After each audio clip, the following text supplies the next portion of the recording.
All right, so as New Year begins and Lagos settles after the buzz of Dirty December, we're taking a closer look at what the season delivered for nightlife and entertainment business in the city. Now, today, joining us on the show is Big Slim, founder and CEO of Silver Fox Nigeria Gentlemen's Club. And he joins us to talk about the season, reflect on what it meant, and how Lagos nightlife can do better in 2026. Welcome to the show. Thank you so much. I appreciate it. You're welcome. You are a major player in the nightlife business in Lagos. It's not a secret. I mean, your business has done so well. So, looking back at last year and the activities in December, how would you compare it to previous years for you in the business? This year has had its ups and downs. That's last December, right? Yes, this past December. Okay. Yeah. This December that we just finished, due to, I would say, the insecurities in the country. Yeah. It's affected the nightlife a little bit. Oh, are you serious? Even yes. though it wasn't, like, should I say, pronounced in Lagos, talking about insecurity? Yeah, it wasn't pronounced in Lagos, but it still affected it a little compared to the past 2 or 3 years. We definitely felt it. It wasn't as congested in the entertainment spectrum. Maybe the city was packed, but actual nightlife, we didn't really. I would say probably about 5 or 6 clubs really had a dirty December. The rest was just there. Yeah. Just I actually didn't see it from that angle. Like, I mean, I know there's insecurity, which of course it's something that we talk about at Arise, regularly. But in Lagos, maybe because I saw a lot of crowd outside, but I didn't know if the clubs were really feeling the impact of the people that just came in from the country and the likes. Also, the U.S. affected us a lot too. Oh, okay. The U.S. affected us a lot too, being that now there's a lot of people that have green cards, have been threatened by the U.S. president. If you leave the country, you can't come back. Yeah, so a lot of that really affected. A lot of Nigerians didn't want to take that risk of coming back. A lot of foreigners didn't want to take that risk of coming back. Well, I think one thing I noticed, just this December was, we had a plethora of, event centers, restaurants, nightclubs, gentlemen clubs that opened in that period. Now, with your organization, it's been around much longer. It's here. It's part of the culture now. What strategies did Silver Fox Nigeria put in place to stand out in an increasingly competitive nightlife market? Well, like you said, Silver Fox has been around since 2012. Yeah. And it's a brand that is known worldwide. It's a brand that when you're planning your Nigeria visit, you already know about Silver Fox.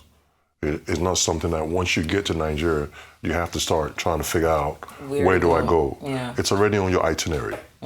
So we don't really plan too much. We just want to execute to make sure that when the people do come, that we offer them something that is top notch. Sorry, before Ikena comes in, I like what you said, because so when people do come, and that's one thing that the numbers you definitely have, even though you surprisingly say that it decreased, just based on what I saw online, social media, and friends that I know that obviously spent time at Silver Fox in December still talk about the numbers and people just being there. But what about the celebrities? Because that's another, you really attract a number of celebrities. Just even looking at some of the images there, Soshen C, there's Charlie Poppy, DDG. So is that something that is also intentional in your branding to have more of those celebrity figures visit the business to get more people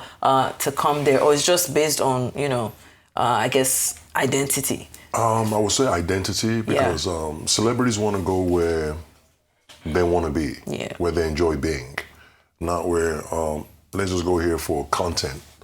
Let's go to a place where we really enjoy the product, we really enjoy the atmosphere, we really enjoy the services. So I don't spend too much time trying to bring them. It's something that Friday, Saturday, Sunday night, all of a sudden you see 4 or 5 superstars in the building. It's not something that's intentional. Yeah. It's more like a brand speaks for itself. Yeah. Exactly. All right, so now you have a branch in Ghana and Lagos. Now, judging by both countries, now I know you talked about Nigeria, the insecurity affecting Donald Trump's policies. What about Ghana? Is it the same story there, or did they do better than us this December? Spending power-wise, no. Okay. But Ghana does very well with expatriates. Okay. A lot. We have a lot of celebrities that, as soon as they touch down, Silver Fox is where they want to go to. There's not as much competition with.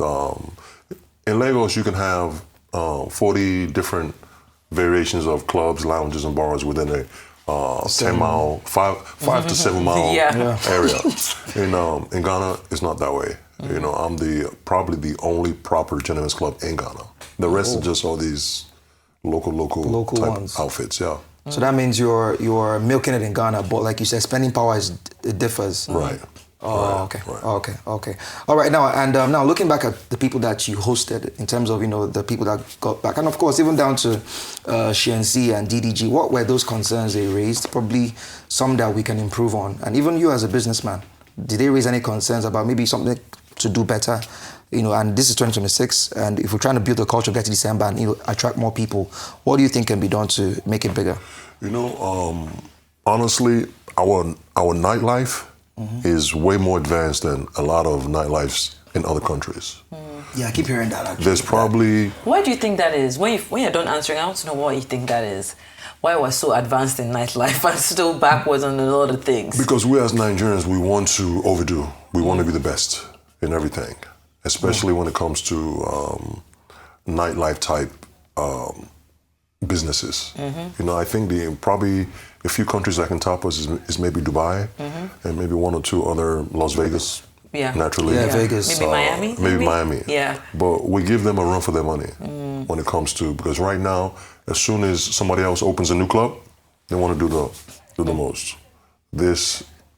Import this, bring this, have this concept. We go outside to get concepts anyway, so it's not like one person has all the concepts in their head. So we travel a lot, so we bring it back to our shores, and then we advance upon it. So what they probably complained about was service. Service, okay. We're still lacking in that, in that area. Like customer service.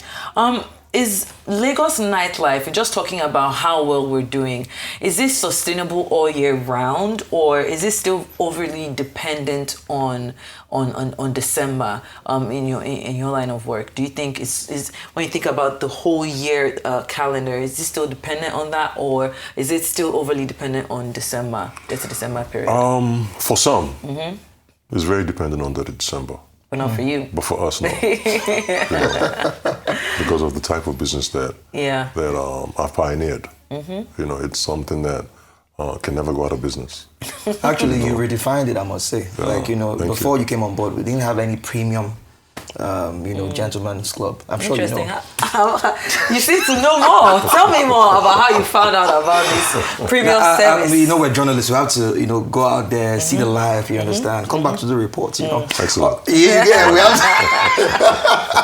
to. Okay, so now, for you now, tell us about hurdles you've passed to stay afloat. You've been doing it since 2012. Yes. That's over a decade. That's a long time. Yeah. Now, hurdles I've been in the game 34 years. 34. But in Nigeria since 2012. Why did you decide to come to Nigeria? Exactly. What was that? It was by accident. I had a loved one that passed away, and I came to bury my elder brother. Okay. And then while I was here, I asked him to take me to a strip club because I own strip clubs in the U.S. Okay. There's a strip club called Tuxedo's Bar and Grill, which is mine. Silver Fox, which I helped start in Florida, Jacksonville. Okay. So when they took me to take down some notes next time I'm in Florida. Right. So they took me to a place, I think in Ikeja back then. It was probably the best in Lagos. In Ikeja, oh my God. It was called the Cave. Ikena. I don't know about that. It was called the Cave, and then when I went there, I saw the ladies walking around barefoot, and it was just a disaster. It was disgusting, Oh no. And I said, you know what? Let me do something different. Let me do something here. And thank you for bringing that, because I'm sure a lot of my colleagues behind the scenes, Sadiq and the likes, they've been, and even Shaitan here, don't mind that, she's just trying to play it cool. But yes, now going forward, how do you hope to, what is it? Ask. Actually, I have a question for you. Just because so there's this. It's wait now, and I like the fact that you spoke about I say pre-2012, because even at that time when you think about gentlemen clubs, it's always that thing that is like, people don't like, people don't want to attach to it. There's this, I'll say, hypocrisy that comes from it. People don't look at it as a proper job, right? But then, I'm speaking from my experience, when you go to the United States, you're in Atlanta, for example, you see that there's an actual system. There's a proper structure in place. Now, there's that angle of it, right? Then when you now think about the relationship between the customers and the clients, kind of like that, teaching the customers how to treat these women, better. Is that something that you had to struggle with when you think about just the Nigerian culture and how it can be very chauvinistic in a way? I'm curious to know how you dealt with that. Your question is 100% perfect. We faced those challenges in the beginning, but coming from the U.S., we had to train our Nigerians. This is the way a gentleman's club is. These are exotic dancers. These are professionals. They will conduct themselves professionally, and you're supposed to act accordingly. So it took time, but with time and repetitiveness, they got the hang of it. I'm sure you have some crazy stories. We do. I don't want to ask you that. No. But I must give it to you. I feel like you redefined, the nightlife business. Of course, for the gentlemen's club business, because I feel like you walked so others could fly. Because you guys were the first to actually give it premium value before. Thank you. Others started, creeping up here and there. Now, okay, going forward in 2026, what is your plan, as the owner of Silver Fox? What would Silver Fox do differently this year? What do you guys want to improve on, and how do you want to go about it? Well, I always say that the difference between Silver Fox and other gentlemen's clubs or other strip clubs is a product on the floor. The product on the floor, I'm always striving to improve that. Okay. Number one, I'm always striving to have a variety. During the Dirty December, I had close to 100 girls from all over the world, Thailand. But you had to do shifts, right? Not at the same time and the same? No, at the same time. The same time? The same time. You didn't see all of them, I mean? At the same time. Girls from all over the world, Wow. Venezuela, South America, Colombia. Wow. During African countries. Let me get this picture. You come on a night, you're seeing over 100 people, 100 exotic dancers. Yes, the same night. Yes. Oh, wow. Yes. Yeah, but you have so many people there that sometimes 100 is not enough to service everyone. Yeah, actually. So when you have 1,000 people in the club and you have 100 girls, it's like, you do the math. True. You won't you won't realize it. Continue, Corey. So just to continue pushing that bar and customer service and the quality of the place. When your clients see your girls as professional exotic dancers, their mindset changes. Yeah. Their behavior changes. But when they see them as just, running around and being rude and, just after the money. Not wearing any shoes. Yeah, they won't take you seriously. Yeah. True. Okay, so do you have other branches in Nigeria? And do you hope to open more? Yes, Abuja is coming. Exactly. This year, hopefully Abuja will be next. Are we looking at first quarter, second quarter? Not to put you under any pressure. Third quarter. Just want to make sure Ikena is prepared for the coverage. He'll get a special invite. So why just Ikena? I don't understand. I want to be sure that he's doing you were acting like you don't like it. That's like you don't like it. You mentioned Ikena, so I told you didn't say Ikena. Don't worry, I'll bring her. People behind the scenes, they want their invites. I just think okay. A lot of people are leaving Abuja, but I just think Abuja is just something that's ready for a proper gentleman's club. All right. On the Las Vegas standard. Yeah, I agree with you on that. I'm just curious. I mean, you just seem like such a chill, level-headed, I also can see that I don't want to get on your bad side, but I'm curious, for someone that has been running such a successful business in nightlife, what do you do to relax? I was having a conversation with DJ Obi, and he's like, when he's not playing, when he's not on set, he does not want to hear music. And I can imagine that because he's listening to music for 18, 19 hours a day. So what do you do to just kind of chill and get away from all of Lagos's craziness? I'm mostly a homebody, a Netflix type of vibe. Just I watch my little shows, and once in a while I go to spots like library. Okay. To get away. Some type of live entertainment, eating a nice steak. That's my You know, that's what I enjoy. And I travel a lot, you know, but I'm always between here and Ghana. So it's like sometimes 2 weeks here, 2 weeks there, 3 weeks here, 1 week there. So I work all the time anyway. So all right then. But beyond the business, as I mean, I know you've seen Nightlife, you run Nightlife businesses, but do you actually get to a point where you say, you know what, I'm tired. Like, let me just stay up this business for a while. Retire. And so I feel like it can be like us as journalists. Sometimes we get tired and be like, you know, let's just leave this for like a month or two. Other people should run it. Do you ever have you ever gotten to that point, or do you do it? It's my passion. It's something that I love. You know, I feel as though if I'm not doing it, I wouldn't be happy. Yeah. You know, and he's the boss, he's the CEO, so you can decide not to go to work for a week and everything's still running well. Well, thank you so much for coming on the show today. This has been really, really cool. Be expecting my invites. Don't worry. I'm sure. I mean, I'll take you along with me. Okay, thank you very much, sir. I appreciate you.